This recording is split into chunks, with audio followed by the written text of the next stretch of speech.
ഈ ദൈവത്തിന് മഹത്വം ഉണ്ടാകട്ടെ. ഇന്ന് രാവിലെ നമ്മളോട് സംസാരിക്കുന്നത് ആകാശ് PT ആണ്. ആകാശ് കോട്ടയം സെവൻത് ഡേ സ്കൂളിൽ പഠിച്ചതിന് ശേഷം കെനിയയിൽ പോയി മെഡിക്കൽ മിഷണറി കോഴ്സ് പഠിച്ചു. പിന്നെ അവർ ദൈവത്തോട് ആലോചിച്ച് അവർ ഏത് വഴിക്ക് പോകണമെന്ന് ദൈവത്തോട് യാചിച്ചു. അവർ ദൈവത്തിന്റെ ശബ്ദം കേട്ട് ആ ഗൈഡൻസ് പ്രകാരം ഇപ്പോൾ അവര് ഫാമിലി ആയിട്ട് ലൈഫ് സ്റ്റൈൽ സെന്റർ നമ്മുടെ ഹൊസൂരില് സേവനം അനുഷ്ഠിക്കുന്നു. ഒരു വാക്കിൽ പറഞ്ഞാൽ ഞാൻ ഇങ്ങനെ ചോദിച്ചു, എന്താണ് പാഷൻ, ദൈവമായിട്ടുള്ള കണക്ഷനെ കുറിച്ച്. അവൻ പറഞ്ഞു, a personal connection with God, that's the basis I believe for a realistic spiritual life. അപ്പം എല്ലാം യേശു ആണ് മുഴുവൻ, ഒരു പാർട്ട് ഓഫ് ലൈഫ് അല്ല നമ്മുടെ. യേശുവിനെ എല്ലാ കാര്യവും കൺട്രോൾ ചെയ്യുന്ന ഓൾ ഇൻ ഓൾ, അങ്ങനത്തെ ഒരു എക്സ്പീരിയൻസ് ആണ് ആകാശിന്റെ ഫാമിലിയും ആ വഴിയിൽ ദൈവം അവരെ നടത്തുന്നു. അപ്പം ഇന്ന് ദൈവം നമുക്ക് പ്രത്യേക ഒരു ഹെൽത്ത് മെസ്സേജ് തന്നിട്ടുണ്ട്.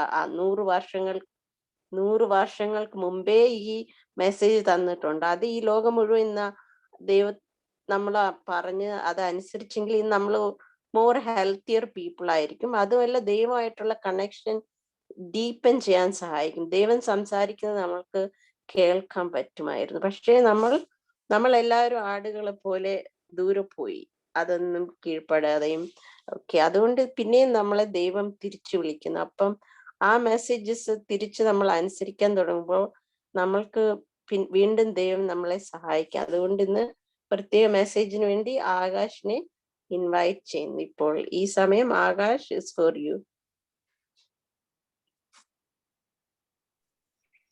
ഹലോ, ഹലോ, എന്നെ കേൾക്കാൻ പറ്റുന്നുണ്ടോ? എല്ലാവർക്കും കേൾക്കാം. ഓക്കെ. അപ്പോ ഇന്ത്യയിൽ ഇപ്പോ ഒരു ഈവനിങ് ആണ്, വൈകുന്നേരമാണ്. അപ്പൊ എല്ലാവർക്കും എന്റെ ഗുഡ് ഈവനിങ് ഞാൻ നേരുന്നു. Good evening. യെസ്. അപ്പോ വളരെ സന്തോഷമുണ്ട് ഇങ്ങനെ ഒരു സൂം മീറ്റിംഗിൽ എനിക്ക് അറിയാവുന്ന ചില ചെറിയ കാര്യങ്ങൾ പങ്കുവയ്ക്കാൻ ഒരു അവസരം തന്നതിൽ അതിന് ഇതിന്റെ കോർഡിനേറ്റേഴ്സിനും ആരൊക്കെയാണോ ഭാരവാഹികൾ അവർക്ക് എല്ലാവർക്കും എൻ്റെ നന്ദി ഞാൻ നേരുന്നു. പലപ്പോഴും എല്ലാവർക്കും ഈ ഒരു പ്രിവിലേജ് കിട്ടണമെന്നില്ല, സംസാരിക്കാൻ കഴിവ് ഇല്ലാത്തവരും ഉണ്ട് അല്ലേ. അപ്പോ നമുക്ക് എല്ലാവർക്കും സംസാരിക്കാൻ കഴിയുന്നവരാണ്. ഇപ്പൊ എല്ലാവരും പ്രാർത്ഥിക്കുകയൊക്കെ ചെയ്തു. അപ്പൊ അതൊരു വലിയൊരു അനുഗ്രഹമാണ് ദൈവത്തിന്റെ. അപ്പോൾ നമ്മൾ ദൈവത്തിന്റെ സുവിശേഷം പറയാനായിട്ട് അത് ഉപയോഗിക്കുകയാണെങ്കിൽ അത് ഏറ്റവും ബെസ്റ്റ് ഒരു ഓപ്പർച്യൂണിറ്റിയാണ്. അതുകൊണ്ട് ഇത് എപ്പോഴും എവിടെയാണെങ്കിലും 2 പേരാണെങ്കിലും 3 പേരാണെങ്കിലും എപ്പോഴും ദൈവത്തെക്കുറിച്ച് പറയുന്നതും ദൈവത്തിന്റെ മെസ്സേജ് പറയുന്നത് എപ്പോഴും ഒരു വലിയൊരു ഓപ്പർച്യൂണിറ്റിയാണ്. അപ്പൊ അതിനുവേണ്ടി ആദ്യം തന്നെ ദൈവത്തിന് നന്ദി പറയുന്നു. അപ്പോൾ അതുപോലെ തന്നെ അധികം വൈകിപ്പിക്കാതെ ഞാൻ എനിക്ക് അറിയാവുന്ന 2-3 കാര്യങ്ങൾ മാത്രം പറഞ്ഞ് ആരെയും ബോറടിപ്പിക്കാതെ തന്നെ നമ്മൾ ക്ലോസ് ചെയ്യുന്നതാണ്. പക്ഷെ 2-3 വിലപ്പെട്ട വാല്യുബിൾ ലെസൺസ് മാത്രം നമ്മൾ നോക്കി നമ്മൾ ക്ലോസ് ചെയ്യുന്നതാണ്.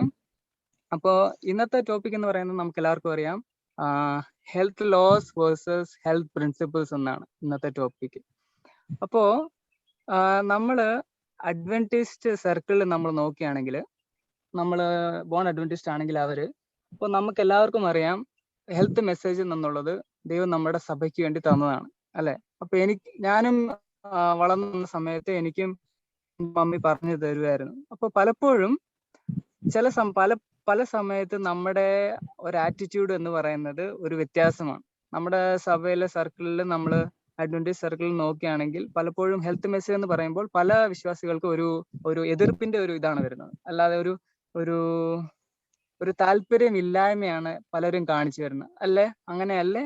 ആരെങ്കിലും ഒരാളൊന്ന് പറയാൻ പറ്റുമോ ഉത്തരം? കേൾക്കുന്നുണ്ടെങ്കിൽ. അതെ. അപ്പൊ ഞാനും ചിന്തിച്ചു, എന്തുകൊണ്ടാണ്, ഞാനും അതുപോലെ തന്നെ എന്തുകൊണ്ടാണ് നമ്മളെല്ലാവരും ഹെൽത്ത് മെസ്സേജ് എന്ന് പറയുമ്പോൾ ഒരു ഒരു നല്ലൊരു മനോഭാവത്തിൽ കൂടെ നമ്മൾ കാണുന്നത്. ഇപ്പോഴാണ് ഈ രണ്ട് കാര്യങ്ങൾ എനിക്ക് പഠിക്കാൻ സാധിച്ചത്. അത് മാത്രം ഞാൻ പങ്കുവയ്ക്കാൻ ആഗ്രഹിക്കുന്നു. അപ്പോൾ ഈ ഒരു ചെറിയൊരു ലെസൺ പറയുന്നതിനായിട്ട് ഞാൻ ഒരു എക്സാമ്പിൾ എടുക്കുകയാണ്. ഞാൻ എൻ്റെ സ്ക്രീൻ ഒന്ന് ഷെയർ ചെയ്യാം.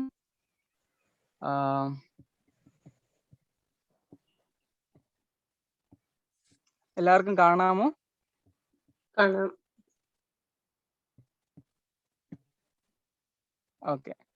അപ്പോ ഇതില് ഈ സ്ക്രീനില് കുറച്ച് സ്പീഡ് ലിമിറ്റ്സ് ഉണ്ട്. നമ്മളെല്ലാം യാത്ര ചെയ്യുന്നതാണ്, ചിലർ നമ്മൾ വാഹനം ഓടിക്കുന്നവരാണ്. അപ്പൊ ഈ സ്ക്രീനില് സ്പീഡ് ലിമിറ്റ്സ് നമ്മൾ വാഹനം ഓടിക്കുമ്പോൾ റൂൾസ് എല്ലാം നമ്മൾ നോക്കുന്നുണ്ട്. അപ്പോ പല സ്ഥലത്ത് പല പല സ്പീഡ് ലിമിറ്റ്സ് ആണ് അല്ലെ.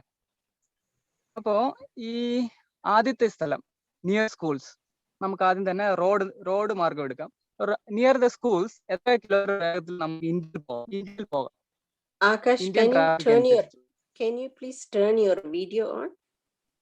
Okay, sure.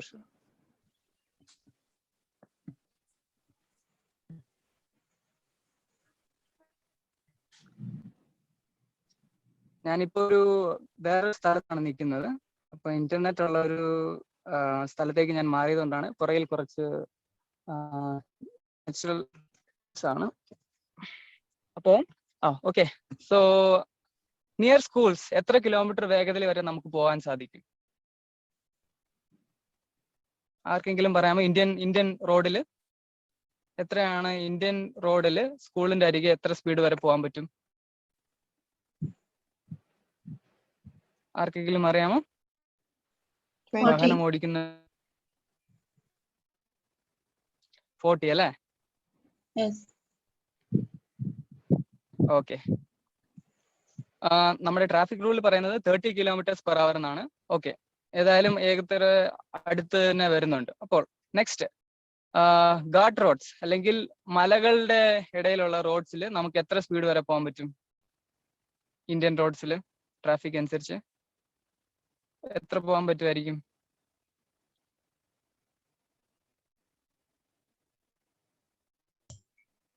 ഉം 45 km/h.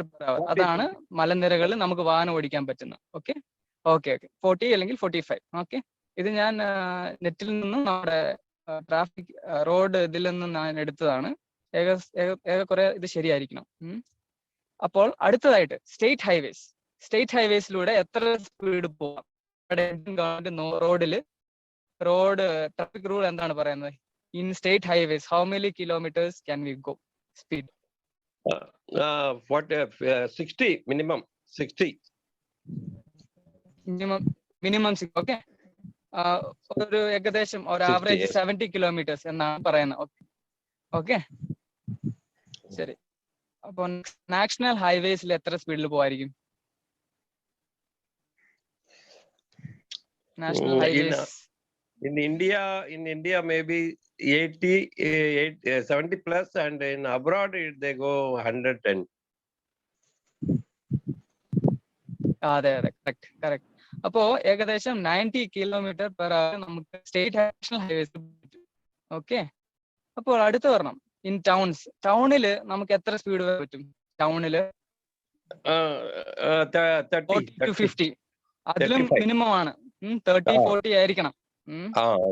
ഓക്കെ 30-40 ആ ഒരു സ്പീഡിലായിരിക്കും നമുക്ക് പോകാൻ പറ്റുന്നത്. അപ്പോൾ അടുത്ത് ഇതിപ്പോ നമ്മൾ റോഡിന്റെ സ്പീഡ് കണ്ടു. ഇനി അടുത്ത് നമുക്ക് എയറിൽ ഒരു ഫ്ലൈറ്റിന് എത്ര സ്പീഡ് വരെ പോകാൻ പറ്റും? അത് എങ്ങനെയൊക്കെയാണെന്ന് നമുക്ക് നോക്കാം. എയറിൽ ഒരു ഫ്ലൈറ്റിന് റൺവേ നിന്ന് ടേക്ക് ഓഫ് ചെയ്യണമെങ്കിൽ എത്ര സ്പീഡ് എടുക്കണം? ടേക്ക് ഓഫ് സ്പീഡ് എത്രയാണ്?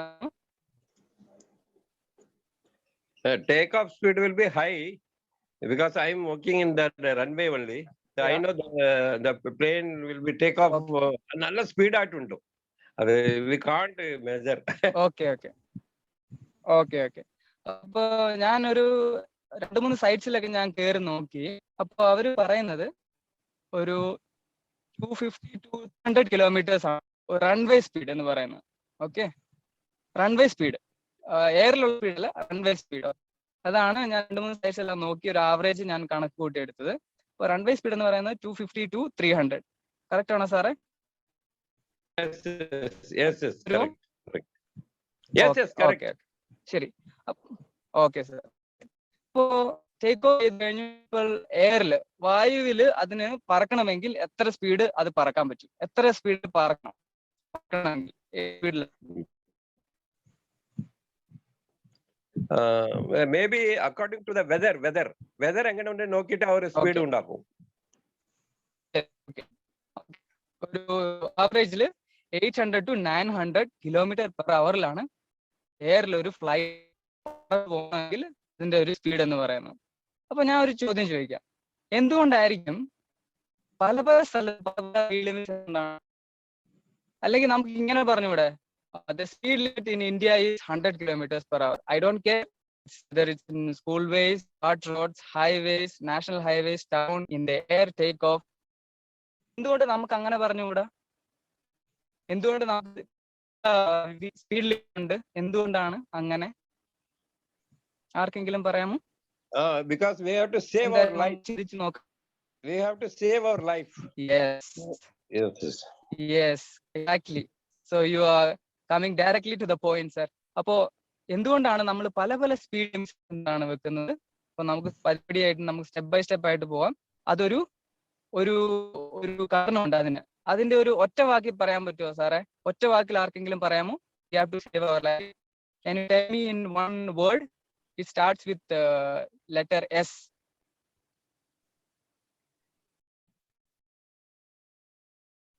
Repeat again, sir. Repeat again. S കൊണ്ട് start. Safety. Okay. Yes, exactly. Correct. Safety. അപ്പൊ സേഫ്റ്റി നോക്കിയിട്ടാണ് നമ്മൾ വെച്ചിരിക്കുന്നത്, അല്ലെ? സ്കൂളിലാണെങ്കിൽ കുട്ടികളെല്ലാം വരും. അപ്പോൾ അത്ര ഒരു 70 km സ്പീഡിൽ പോയാൽ അപകടം ഉണ്ടാവും. അപ്പൊ അവിടെ അത് അത്ര സ്പീഡ് സേഫ് അല്ല. അതുപോലെ തന്നെ ഗാർഡ് റോഡ്സ് അല്ലെങ്കിൽ മലകളിൽ കൂടെയുള്ള റോഡിൽ നമ്മളൊരു 70-80 പോയാൽ അതും സേഫ് അല്ല. സ്റ്റേറ്റ് ബേസിൽ 70 ആണ് ഒരു സേഫ് സ്പീഡ്. അല്ലെങ്കിൽ അതുപോലെ തന്നെ എക്സ്പ്രസ് ഹൈവേസിൽ അതിലും കൂടുതലാണ്, 130 ഒക്കെയാണ് എക്സ്പ്രസ് ഹൈവേസിൽ സ്പീഡ്. അതിൽ കുറച്ച് പോയാൽ എന്ത് പറ്റും? അതും അപകടമാണ്. അതുപോലെ തന്നെ എയറിൽ ഫ്ലൈറ്റിന്റെ സ്പീഡ് നോക്കിയാൽ ടേക്ക് ഓഫ് സ്പീഡ് 242 അല്ലെങ്കിൽ 300 km/h പോയാലാണ്, അതാണ് സേഫസ്റ്റ് സ്പീഡ് ടേക്ക് ഓഫിന് വേണ്ടി. അതുപോലെ തന്നെ എയറിൽ ഫ്ലൈ ചെയ്യുമ്പോൾ ഇൻ ദ ഫ്ലൈറ്റിൽ നമുക്കൊരു 800 to 900 km/h പോയാൽ മാത്രമേ ഫ്ലൈറ്റ് എയറിൽ പറക്കത്തുള്ളൂ. അപ്പൊ അതാണ് സേഫസ്റ്റ് സ്പീഡ്. അപ്പോൾ സേഫ്റ്റി കൊണ്ടാണ് നമുക്ക് പല പല സ്പീഡ് ലിമിറ്റ്സ്. അപ്പോൾ സേഫ്റ്റി എന്നാൽ എന്താണ്? സേഫ്റ്റി എന്ന് പറയുന്നത് എന്താണ്? Safety means according we see in life we have to go forward with the life. No, we need a life is important. Yes. So safety എന്ന് പറയുമ്പോൾ നമുക്ക് നമ്മുടെ ജീവനെ രക്ഷിക്കാനായിട്ടുള്ള ഒരു ഉപാധിയാണ്. അതാണ് സേഫ്റ്റി എന്ന് പറയുന്നത്. പക്ഷെ ഞാനൊരു വേർഡാണ് ഉദ്ദേശിക്കുന്നത്. സേഫ്റ്റി എന്ന് പറയുന്നത് ഒരു പ്രിൻസിപ്പിൾ ആണ്. Safety is a principle. കേൾക്കുന്നുണ്ടോ? Safety is actually a principle. Okay. അപ്പോൾ ഈ പ്രിൻസിപ്പിളിന്റെ അടിസ്ഥാനത്തിലാണ് നമ്മൾ പല സ്പീഡ് ലിമിറ്റ്സ് നമ്മൾ വെച്ചിരിക്കുന്നത്. അപ്പോൾ ഈ സേഫ്റ്റി എന്ന പ്രിൻസിപ്പിൾ മാറ്റുകയാണെങ്കിൽ എല്ലായിടത്തും നമുക്ക് എത്ര സ്പീഡിൽ വേണമെങ്കിലും പോകാം. കാരണം സേഫ്റ്റി എന്ന ആ ഒരു പ്രിൻസിപ്പിൾ നമ്മൾ മാറ്റി കളഞ്ഞെന്ന് വെച്ചു. അപ്പം നമുക്ക് ഈ സ്പീഡ് ലിമിറ്റിന്റെ ആവശ്യമില്ലല്ലോ. ഓക്കെ. അപ്പോൾ പ്രിൻസിപ്പിൾ അനുസരിച്ചാണ് നമ്മൾ ഈ ലോസ് എല്ലാം ക്രിയേറ്റ് ചെയ്തിരിക്കുന്നത്. മനസ്സിലാവുന്നുണ്ടോ? എന്തെങ്കിലും സംശയം ഉണ്ടോ? നമുക്ക് മുന്നോട്ട് പോകാമോ? Correct. യെസ്. ലോ ഏതാണ് ആദ്യം വരേണ്ടത്? ആർക്കെങ്കിലും പറയാമോ? Brother, coming. Principles. Yes, principles. അപ്പോൾ ലോസ് എന്ന് പറയുന്നത് എങ്ങനെയാണ് ഉണ്ടായത്?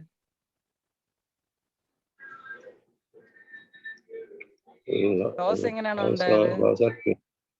Because of God's love. ദൈവത്തിന്റെ സ്നേഹം നിമിത്തം ദൈവം നമുക്ക് കൽപ്പനകൾ തന്നു ആ റിലേഷൻഷിപ്പിന് വേണ്ടി. Okay, ma'am. I am trying to connect laws and principles. Sorry?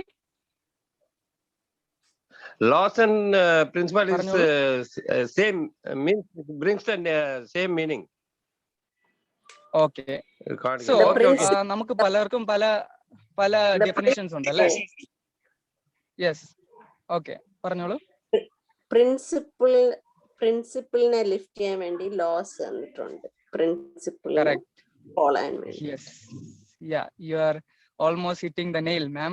So ഒരു പ്രിൻസിപ്പിളിനെ ബേസ്ഡ് ചെയ്താണ് ലോസ് ഉണ്ടാക്കുന്നത്.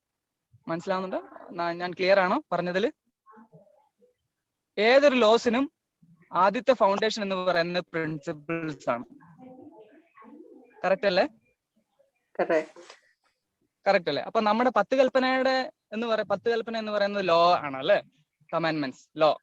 അപ്പോൾ ആ കമാൻഡ്മെന്റിന്റെ ഫൗണ്ടേഷൻ എന്ന് പറയുന്നത് എന്താണ്? ഒരു പ്രിൻസിപ്പിൾ ആണ്. ആ പ്രിൻസിപ്പിൾ ഏതാണ്? സ്നേഹം. അപ്പോൾ യൂണിവേഴ്സൽ പ്രിൻസിപ്പിൾ എന്ന് വിളിക്കുന്നത് സ്നേഹത്തെയാണ്. Love is the universal principle. So depending on that principle of love, all the law and commandments is hanging. Correct അല്ലേ?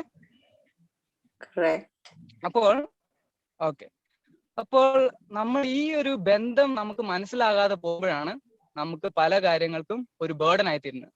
അതാണ് ഹെൽത്ത് ലോയ്ക്കും അതാണ് പറ്റുന്നത്, നമ്മുടെ ഹെൽത്ത് മെസ്സേജും അതാണ് പറ്റുന്നത്. പലപ്പോഴും നമ്മുടെ ലോസിനെ മുന്നിൽ കൊണ്ടുവരും, പക്ഷെ പ്രിൻസിപ്പിൾ നമ്മൾ മറന്നു പോകും. പ്രിൻസിപ്പിൾ നമുക്ക് അറിയത്തേയില്ല. അപ്പോഴാണ് ലോസ്, നമുക്ക് പ്രിൻസിപ്പിൾ അറിയാതെ ഒരു ലോ നമുക്ക് കിട്ടിയാൽ പലപ്പോഴും അതൊരു ബേർഡൻ ആയിട്ട് മാറും. ഇപ്പോൾ ഒരു ഇന്ത്യൻ ഒരു ഭരണഘടനയില് അല്ലെങ്കിൽ ഇന്ത്യൻ രാജ്യത്ത് ഒരു ഡീസന്റ് ഒരു അമ്മ, ഒരു ഡീസന്റ് അമ്മയ്ക്ക് ഒരു കുട്ടിക്ക് പാല് കൊടുക്കണം എന്നുള്ളൊരു നിയമം വേണ്ട, ഒരു നല്ലൊരു അമ്മയാണെങ്കിൽ അല്ലെ? എന്തുകൊണ്ടാണ് ആ അമ്മ കുട്ടിയെ സംരക്ഷിക്കുകയും ഭക്ഷണം കൊടുക്കുകയും പാല് കൊടുക്കുകയും ഒക്കെ ചെയ്യുന്നത്?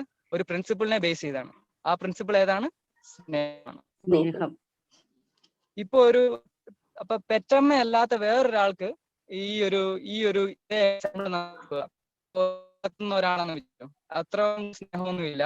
അപ്പം അവരോട് നമ്മൾ പറയാം, സെർവൻസിനോട് നമ്മൾ പറയണം, ഇന്ന സമയത്ത് കുട്ടിക്ക് പാല് കൊടുക്കും, ഇന്ന സമയത്ത് കുട്ടിക്ക് ഇത് സമയത്ത് കുട്ടി അപ്പം ഡയപ്പർ വെച്ച് അതെല്ലാം നമ്മൾ ഒരു സെർവന്റിനോട് പറഞ്ഞു കൊടുക്കും അല്ലെ? പക്ഷേ ഒരു സ്വന്തം അമ്മയ്ക്ക് നമ്മൾ അത് പറഞ്ഞു കൊടുക്കേണ്ട ആവശ്യമുണ്ടോ? ഇല്ല. അതെന്താണ്? അതിന്റെ കാരണം എന്താണ്? ആ അമ്മയ്ക്ക് സ്നേഹമുണ്ട്, ജെന്യുവൻ സ്നേഹമുണ്ട്, genuine love is there. Okay, അപ്പൊ ആ ലവ് എന്ന് പറയുന്നത് പ്രിൻസിപ്പിൾ ആണ്. ഓക്കെ, അപ്പോൾ പ്രിൻസിപ്പിൾ ആണ് ഫൗണ്ടേഷൻ. അതിനു മുകളിൽ ഇപ്പൊ നമ്മൾ പ്രിൻസിപ്പിൾ നമുക്ക് മനസ്സിലാകുന്നില്ല, അല്ലെങ്കിൽ നമ്മൾക്ക് പ്രിൻസിപ്പിൾ ഫോളോ ചെയ്യാൻ പറ്റുന്നില്ലാത്തത് കൊണ്ടാണ് ദൈവം ലോസ് തരുന്നത്. പ്രിൻസിപ്പിളിന്റെ ബേസിൽ നമുക്ക് ലോസ് തരും. പ്രിൻസിപ്പിൾ ആണ് ഇപ്പോൾ ഫൗണ്ടേഷൻ, അതിന് മുകളിൽ ലോസിനെ ഇങ്ങനെ അടുക്കി കൊണ്ടുവരും. കറക്റ്റ്? ഇതൊക്കെ കറക്റ്റ് ആവുന്നുണ്ടെന്ന് വിശ്വസിക്കുന്നു. ഓക്കെ ഓക്കെ, അപ്പോൾ ഈ നമ്മൾ ജീവിക്കുമ്പോൾ ഇവിടെ കുറച്ച് basic principles. What are some of the basic principles? First one നമ്മളിപ്പോൾ ഡിസ്കസ് ചെയ്ത പോലെ ലവ്, സ്നേഹം. വേറൊന്ന് സേഫ്റ്റി. ഇപ്പോൾ നമ്മൾ ആരോഗ്യം ഒരു പ്രിൻസിപ്പിൾ ആയിട്ട് കരുതുകയാണെങ്കിൽ നമ്മുടെ ഇൻസൈറ്റ് തന്നെ മാറിപ്പോകും. ഈ ഹെൽത്ത് മെസ്സേജിനോടുള്ള ഇൻസൈറ്റ് തന്നെ നമുക്ക് മാറ്റിയെടുക്കാൻ സാധിക്കും. അങ്ങനെ എടുത്തപ്പോഴാണ് എനിക്കും ചെറുതായിട്ട് ഇതിലേക്ക് ഒരു ഇൻട്രസ്റ്റ് തന്നെ വന്നു തുടങ്ങിയത്. ഈ പ്രിൻസിപ്പിൾ ഞാൻ മനസ്സിലാക്കിയപ്പോഴാണ് എനിക്കും ഇത് ശരിയാണല്ലോ, ഇത് പാലിക്കണമല്ലോ. പലപ്പോഴും ചില സമയമൊക്കെ പാലിക്കാതെ വരുന്നുണ്ടെങ്കിലും ഇത് പാലിക്കണം, ഇതൊരു പ്രിൻസിപ്പിൾ ആണ്. എനിക്ക് മനസ്സിലാവുന്നുണ്ട് എന്തുകൊണ്ടാണ് ഞാൻ അത് അനുസരിക്കണം. ഈ ഒരു പ്രിൻസിപ്പിൾ മനസ്സിലാക്കിയപ്പോൾ, ഹെൽത്ത് ഒരു പ്രിൻസിപ്പിൾ ആയിട്ട് ഞാൻ എടുത്തപ്പോഴാണ് എനിക്ക് മനസ്സിലായത്. അപ്പോൾ health is a law or a principle? അപ്പോൾ നമ്മളൊരു ഹെൽത്ത് ലോ എന്ന് പറയുമ്പോൾ പലപ്പോഴും അതൊരു ബേർഡൻ ആണ് പല ആൾക്കാർക്കും. ഞാൻ മുന്നേ പറഞ്ഞതുപോലെ തന്നെ അത് നമ്മൾ എന്തുകൊണ്ടാണ് അങ്ങനെ ഒരു ബേർഡൻ ആകുന്നത്? എന്തുകൊണ്ടാണ്? ആ പ്രിൻസിപ്പിൾ നമ്മൾ മനസ്സിലാക്കാത്തത് കൊണ്ടാണ്. അപ്പോൾ ഹെൽത്ത് നമ്മൾ ഒരു പ്രിൻസിപ്പിൾ ആയിട്ട് മനസ്സിലാക്കുമ്പോൾ, ഹെൽത്ത് എന്റെ ആരോഗ്യമാണ്, അത് എങ്ങനെ സംരക്ഷിക്കണം, ദൈവം എനിക്ക് തന്നതാണ്, അതൊരു പ്രിൻസിപ്പിൾ ആണ്. അയ്യോ, ഹെൽത്ത് ഞാൻ സൂക്ഷിക്കണം, അപ്പോൾ ഞാൻ എന്തൊക്കെ ചെയ്യണം? ഇത് ചെയ്യണം, ഇത് കഴിച്ചാൽ എനിക്ക് ശരിയാവത്തില്ല, ഇതപ്പൊ ഞാൻ അവോയ്ഡ് ചെയ്യണം, ഇത് ചെയ്താൽ എനിക്ക് എന്റെ ബോഡിക്ക് നല്ലതാണ്, അപ്പോൾ ഞാൻ എക്സസൈസ് ചെയ്യണം. ഓക്കെ, അപ്പൊ ഇനി എന്താണ് ചെയ്യേണ്ടത്? എന്റെ ബോഡി ഞാൻ ഇനി സൂക്ഷിക്കണം, ഇനി എന്താണ് ഞാൻ ചെയ്യേണ്ടത്? അങ്ങനെ പ്രിൻസിപ്പിൾ നമ്മൾ മനസ്സിലാക്കിയും പിന്നെ നമ്മുടെ മനസ്സിൽ അങ്ങനത്തെ ക്വസ്റ്റ്യൻസ് വരാൻ തുടങ്ങും. ഇത് എന്റെ ഒരു സ്വത്താണ്, ഞാനപ്പോ എന്ത് ചെയ്യണം? ഓക്കെ, ഇത് ചെയ്യണം, അത് ചെയ്യണം, ഇത് ചെയ്യണ്ട. ഓക്കെ, ആ ഒരു ആറ്റിറ്റ്യൂഡ് നമ്മുടെ മനസ്സിൽ വരും നമ്മൾ പ്രിൻസിപ്പിൾ മനസ്സിലാക്കുകയാണെങ്കിൽ.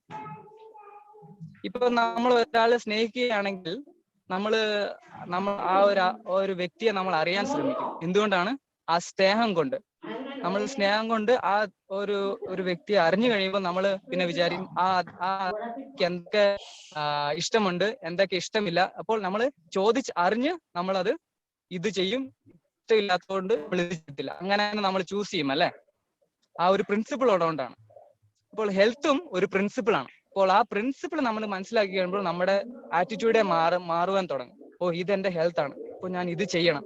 നമ്മൾ തന്നെ അന്വേഷിക്കാൻ തുടങ്ങും എന്തൊക്കെ ചെയ്യണം, അങ്ങനെ നമ്മുടെ മനസ്സിലുണ്ടാവും. അപ്പോൾ ഈ ഒരു ചെറിയൊരു ലെസൺ മാത്രമാണ് ഞാൻ ഇന്ന് പറയാൻ ആഗ്രഹിക്കുന്നത്. നമ്മുടെ സമയം അധികമായി പോയി, എങ്കിലും കുഴപ്പമില്ല. എക്സ്പീരിയൻസ് എനിക്ക് മനസ്സിലായത്, ഞാനിപ്പോൾ റെസ്റ്റോറേഷൻ ഹെൽത്ത് കെയറിലാണ് വർക്ക് ചെയ്യുന്നത്. നമ്മുടെ പോസ്റ്റൂർ ഡിവിഷൻ ഓഫീസിന്റെ ഓപ്പോസിറ്റ് ലൈഫ് സ്റ്റൈൽ സെന്റർ ആണ്. അവിടെ ഒരു ലൈഫ് സ്റ്റൈൽ കോച്ചായിട്ട് ഞാൻ വർക്ക് ചെയ്യുന്നു. അപ്പോൾ അവിടുത്തെ എക്സ്പീരിയൻസിൽ എനിക്ക് അതാണ് മനസ്സിലായത്. നമ്മുടെ ആരോട് സംബന്ധിക്കുമ്പോഴും ഹെൽത്ത് ലോ ആയിട്ട് നമ്മൾ ആദ്യം പറയാം, law is good and just എന്നാണ്. ില്ല പക്ഷെ ആദ്യം ഇട്ട് കൊടുക്കുകയാണെങ്കിൽ അതിന്റെ ഫൗണ്ടേഷനിൽ ലോ പണിയാൻ പറ്റും. അപ്പോൾ അത് നമ്മൾ ആദ്യം ചെയ്യുകയാണെങ്കിൽ നമ്മുടെ അഡ്വന്റേജ് നമ്മുടെ ഹെൽത്ത് മെസ്സേജിലേക്കുള്ള പല ബാഡ് ആറ്റിറ്റ്യൂഡും നമുക്ക് മാറ്റിയെടുക്കാൻ സാധിക്കും. എനിക്കും അങ്ങനെയാണ്, എന്റെ എക്സ്പീരിയൻസിൽ എനിക്ക് അങ്ങനെയാണ് ചെറുതായിട്ട് മാറ്റിയെടുക്കാൻ സാധിച്ചത്. അപ്പോൾ ഈ ഒരു അതിന്റെ ഡെഫിനേഷനും അതിന്റെ ഡിഫറൻസിയേഷനും അത് എന്തുകൊണ്ടാണ് എന്ന് മനസ്സിലായ എനിക്കും ഈ ഹെൽത്ത് മെസ്സേജിലേക്ക് ആഗ്രഹവും എന്റെ താല്പര്യം വന്നത്. Health loss. Why do we have any loss? Is to help us to understand and follow principles. നമ്മള് പ്രിൻസിപ്പിളിനെ വയലേറ്റ് ചെയ്യുമ്പോഴാണ് കൂടുതൽ ലോസ് നമുക്ക് ദൈവം നമുക്ക് ദൈവം ആദ്യം തന്നത് പ്രിൻസിപ്പിളാണ്. ദൈവം നമ്മളെ സൃഷ്ടിച്ചപ്പോൾ, ആദമിനെ ഹവ്വയും അല്ലെങ്കിൽ ഏതെൻ തോട്ടത്തിൽ സൃഷ്ടിച്ചപ്പോൾ ആദ്യം ദൈവം നമ്മുടെ മനസ്സിൽ ആ ഒരു പ്രിൻസിപ്പിൾ ഓഫ് ലവ് ആണ് ദൈവം നമ്മുടെ. പക്ഷെ ആ പ്രിൻസിപ്പിൾ ഓഫ് ലവ് പാപം കാരണം മായുവാൻ തുടങ്ങി. അപ്പോൾ ആ പ്രിൻസിപ്പിളിനെ മനുഷ്യൻ പോകാൻ തുടങ്ങി, പ്രിൻസിപ്പിളിനെ ഫോളോ ചെയ്യാതെ. പ്രിൻസിപ്പിൾ കണ്ടപ്പോൾ ദൈവം 10 കൽപ്പന കൊടുത്തു അവരെ റിമൈൻഡ് ചെയ്യിപ്പിക്കാനായിട്ട്. പ്രിൻസിപ്പിൾ എല്ലാം, ഈ ലോസ് എല്ലാം ഈ പ്രിൻസിപ്പിളിന്റെ ബേസിലാണ്. ഈ പ്രിൻസിപ്പിൾ മാഞ്ഞു തുടങ്ങിയപ്പോൾ ദൈവം 10 കൽപ്പന കൊടുത്തു. അപ്പോൾ 10 കൽപ്പനയെ നമ്മൾ അപ്പോൾ വീണ്ടും കുറെ നിയമങ്ങളെല്ലാം കൊടുത്തു. ബേസിക് ആയിട്ട് പറയുകയാണെങ്കിൽ നമ്മൾ പ്രിൻസിപ്പിൾ നമ്മൾ മനസ്സിലാക്കുകയാണെങ്കിൽ നിയമങ്ങളെല്ലാം ഈസി ആയിട്ട് നമുക്ക് ഫോളോ ചെയ്യാൻ പറ്റും. അല്ലെങ്കിൽ ഒരു മജോറിറ്റി പോർഷൻ നമുക്ക്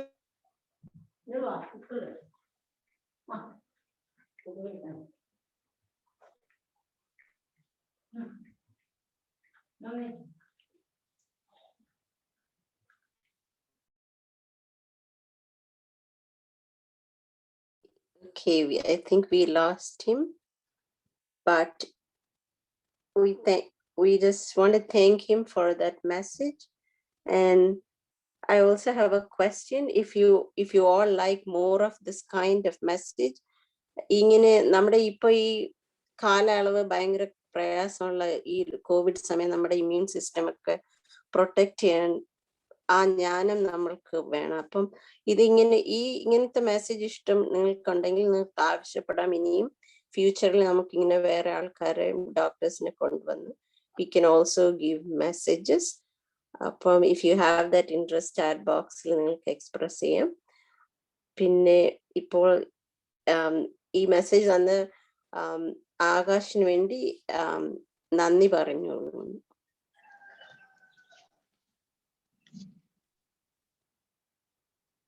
ഇപ്പോൾ ചില അറിയിപ്പുകൾ പറയാൻ ആഗ്രഹിക്കുന്നു. ആദ്യമായിട്ട് യുണൈറ്റഡ് പ്രേയർ ഇന്ത്യ മിനിസ്ട്രിക്ക്